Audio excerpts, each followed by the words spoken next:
اچھا، اب یہاں پر ایک لوگوں نے اس لحاظ سے ایک اعتراض بھی کیا. آغا بہجت بھی فرماتے تھے کہ اگر آب زمزم میں خاک شفا ملائی جائے تو اور بیماروں کو دیں تو ہر قسم کے بیمار کو شفا مل سکتی. آب زمزم کے اندر خاک شفا، اصلی خاک شفا اگر ملا کر دی جائے تو لوگوں نے، بہت سے وہابی حضرات نے اس کے اوپر یہ اعتراض کیا کہ بھائی اگر ایسا ہی ہے تو پھر آغا سیستانی خود علاج کے لیے جو انہوں نے کیوں نہیں استعمال کر لیا آب زمزم کے اندر جو ملاتے خاک شفا اور وہیں پہ اپنا علاج کر لیتے؟ اور کیوں آیت اللہ حافظ بشیر نجفی جو ہے وہ گئے اور علاج کے لیے کیوں نہیں زمزم اور خاک شفا کو استعمال کیا؟ اور کیوں رہبر معظم تھوڑے دن پہلے اسپتال میں آپریشن کے لیے گئے، کیوں نہ اس کو استعمال کر کے شفا یاب ہو گئے؟ یعنی طنز کیا ایک لحاظ سے. تو ہمارے علماء نے اس کے بڑے جواب دیے. دیکھیے، پہلے آسان ترین جواب تو یہ کہ دوا الگ چیز ہے، شفا الگ چیز ہے. خاک کربلا اور زمزم دوائیں نہیں ہیں، اس میں شفا قرار دی گئی. دوا تو آپ کو الگ سے کرنی کیونکہ حکم خدا ہے کہ دوا آپ کو کرنی. مثلا اگر کسی شخص کو بلڈ پریشر ہو گیا تو بلڈ پریشر کی گولی اس کو کھانا. اسی طریقے سے مثلا اگر کسی شخص کا خون جسم سے نکل رہا ہے تو پٹی اس کو باندھنا ہے. اور اگر کسی شخص کی مثلا ہڈی ٹوٹ گئی ہے تو بہرحال اس کو جو ہے اس کا ہڈی ٹوٹی ہوئی ہڈی کا آپریشن کروانا ہے. خاک شفا اور زمزم ہر بیماری کی دوا نہیں ہے، ہر بیماری کی شفا ہے. دوا بھی جاری رکھیں، سائیڈ میں ان کو بھی استعمال کریں تو اس سے شفا یابی ملے گی.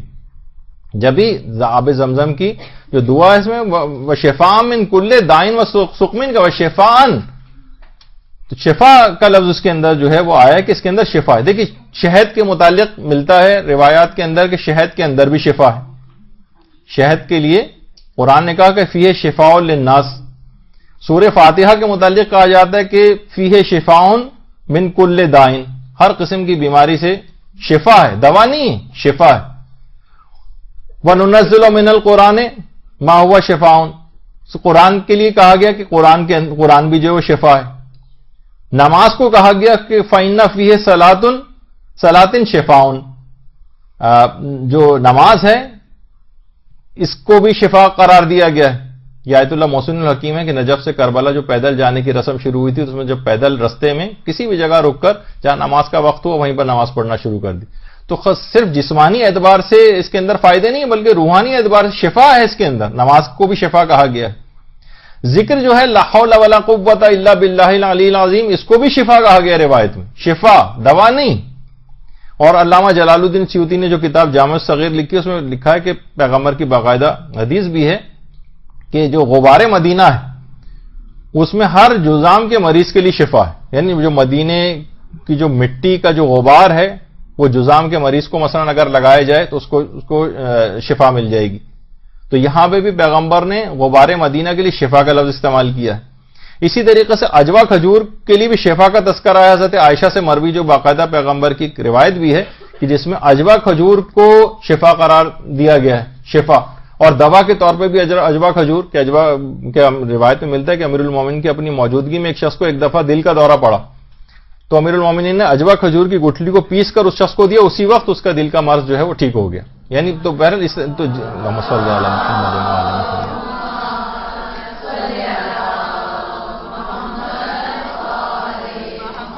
اچھا، اجوا کھجور کی بھی کتنی الگ الگ کوالٹیز کی جو اجوا کھجور آتی ہے اور الگ الگ ورائٹیز ہیں اس کی.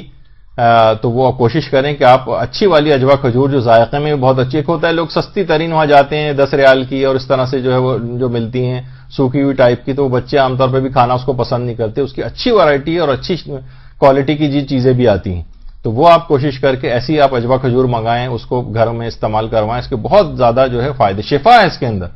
اسی طریقے سے باقاعدہ روایات کے اندر ہی علماء نے سارے جوابات دیے اس بات کے. لوگ جو کھانے پینے کی چیزوں پہ ہم کہتے ہیں نا کہ جناب اس کے اندر شفا ہے اور تبرک امام حسین کے اندر شفا ہے، اور تو اس پہ لوگ اعتراض کرتے ہیں. تو آپ کے سامنے یہ سب چیزیں بھی رہے. مثلا روایات کے اندر اونٹ کے دودھ کے متعلق کہا گیا کہ اس میں شفا ہے، حتیٰ کہ اونٹ کے پیشاب کے متعلق کہا گیا کہ شفا ہے.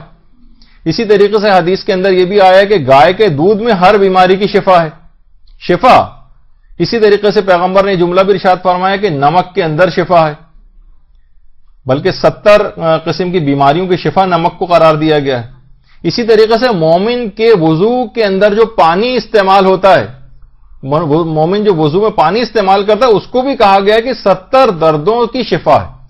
کتنے ایسے افراد ہیں جو نفیسہ خاتون کا واقعہ ملتا ہے کہ جو انتہائی بلند معیار کی عارفہ خاتون تھیں اور ان کے وضو کا پانی کافر تک لوگ جمع کر کے لے جاتے تھے اور اپنے مریضوں پہ لگاتے تھے اور وہ شفا یاب ہو جاتے تھے. اللہم صلی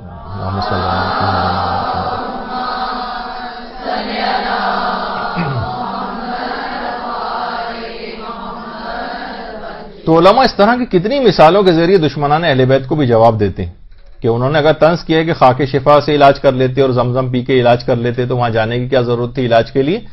تو اس میں بھی انہوں نے جواب دی کہ ان سب چیزوں کے اندر شفا ہے, یہ دوا نہیں کہا گیا. دوا تو اپنے جو ہے وہ اسلامی حکم ہے, اس کو کرنا. ابن کثیر دمشقی نے باقاعدہ ابن تیمیہ جو کہ وہابی فرقے کا باقاعدہ سرخیل ہے اور اسی کے ذریعے ان کے سارے عقائد جو بنے ہیں, باقاعدہ البدایہ والنہایہ جو ابن کثیر دمشقی کی کتاب ہے اس کے اندر بھی اس کا تذکرہ ہے کہ ابن تیمیہ جو تھا, جو وہابی فرقے کی جس نے بنیاد رکھی ہے, خود اس کی جو قبر ہے دمشق میں, سیریا میں, شام میں, دمشق میں. تو لوگ اس کے مرنے کے بعد اس کے غسل میت کا جو پانی تھا اس کو لے گئے تھے اس کے ماننے والے, اور بے انتہا رو رہے تھے اور گریا کر رہے تھے اور کہہ رہے تھے کہ اس کو ہم پیئیں گے, اس سے ہمیں شفا ملے گی. یعنی ابن تیمیہ کے غسل کا جو نجس پانی تھا اس کو پینے میں شفا سمجھ رہے تھے وہ. سبحان اللہ. یعنی ابن تیمیہ کے غسل کا جو نجس پانی ہے اس میں تو شفا ہو اور تربت امام مظلوم میں شفا نہ ہو. اچھا, اسی طریقے سے ابن ناصر الدین دمشقی نے باقاعدہ لکھا ہے کہ خاک قبر ابن تیمیہ جو ہے اس کو بھی لوگ شفا کے لیے لے جاتے تھے, اس کی قبر کی مٹی کو, اور اس کے معتقدین اپنی آنکھوں میں سرمے کے طور پر لگایا کرتے تھے. تو افسوس ہے کہ ایسے افراد آج قبر جو امام حسین کی جو خاک ہے اس کے شفا یاب ہونے کے لحاظ سے اس کے انکاری ہیں, اور ان لوگوں کے ان تمام نجس پانی اور اس طرح کی ان کی قبروں کی مٹی کو جو شفا سمجھتے رہیں. اور علامہ ذہبی نے تو باقاعدہ لکھا ہے کہ لوگ امام بخاری کی جو قبر ہے, امام بخاری کی قبر جو ازبکستان ہے وہاں پر سمرقند میں, وہاں پر ان کی قبر کی مٹی کو شفا کے لیے جو ہے اٹھا کر لے جایا کرتے تھے. تو اگر کوئی ہم پر یہ اعتراض کرتا ہے تو یہ اعتراض اس کے اوپر بھی پلٹتا ہے کہ آپ بھی تو علاج کرواتے ہیں. جب خاک مدینہ سے علاج ہو سکتا ہے اور ابن تیمیہ کی قبر کی مٹی سے اور اس کے غسل کے پانی سے ہو سکتا ہے اور ووٹ کے پیشاب سے بھی علاج ممکن ہے, تو پھر آپ یہ جو ہے الگ سے دوائیں کیوں کرتے ہیں اور علاج کیوں کرواتے ہیں جا کر؟ تو جو ہم پر اعتراض ہوگا وہ اعتراض پلٹ کے ان کے اوپر بھی جائے گا, لیکن آپ کو اس کا جواب پتہ ہونا چاہیے. تو دوا کے ساتھ شفا کی چیزوں کا بھی اہتمام کریں تو یہ تمام چیزیں کھانے پینے کی ان میں بھی اس انداز سے شفا ہوتی. تو اسی طریقے سے کھانے پینے کی جو چیزیں, جیسے کہا جاتا ہے کہ امام حسین علیہ السلام کی مجلس عزا کا جو تبرک ہے,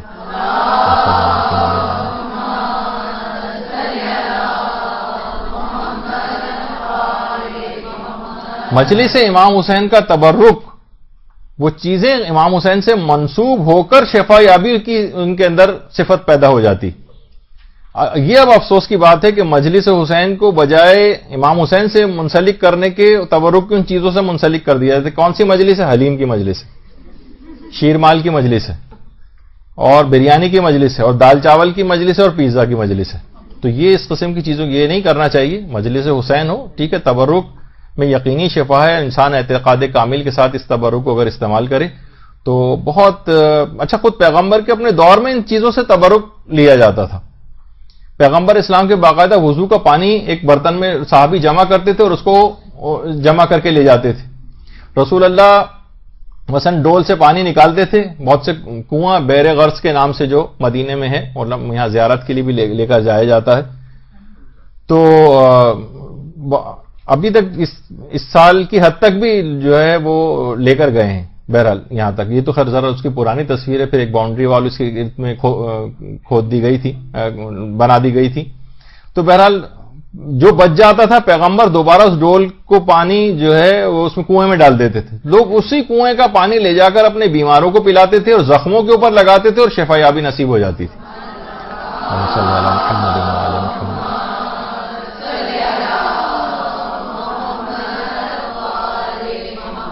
اور اسی کنویں کے پانی سے ایک روایت کے مطابق پیغمبر کو غسل بھی دیا گیا.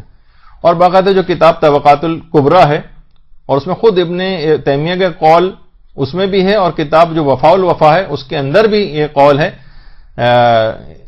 ابن تیمیہ کا جو وہابی فرقے کا جو بانی ہے، جو اس بات کا اعتقاد بھی نہیں رکھتے لیکن خدا ان سے وہ چیزیں لکھوا دیتا ہے کہ لوگ ممبر رسول کی عین اسی جگہ کے اوپر ہاتھ لگاتے تھے جہاں پیغمبر اسلام نے اپنے ہاتھ کو لگایا ہوتا تھا. اور آج بھی علماء بیان فرماتے ہیں کہ جو ممبر رسول ہے، حالانکہ یہ منسوب ہے، یہ اصل ممبر نہیں ہے، لیکن پیغمبر اسلام کا جو اصل ممبر تھا اسی جگہ پہ رکھا ہوا تھا، وہاں ایک دوسرا ممبر رکھا ہوا ہے. تو اس کی جو سیڑھیاں ہیں، اس کے اوپر غالباً تیسری یا چوتھی سیڑھی جو ہے اس پہ اگر کوئی شخص اپنی آنکھوں کو ملے تو اس کی بینائی بہت قوی ہو جاتی. باقاعدہ اس کے اندر ابھی تک یہ، حالانکہ اس پر آج کل جو خود وہاں کا جو بھی خطبہ دینے والا ہے وہ اس کے اوپر بیٹھتا ہے، لیکن یہ جگہ پیغمبر اسلام سے منسوب ہونے کی وجہ سے آج بھی شفا یابی رکھتی.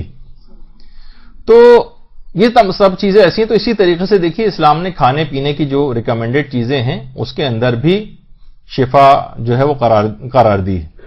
برحمتك يا أرحم الراحمين وصلى الله على محمد وآله الطاهرين.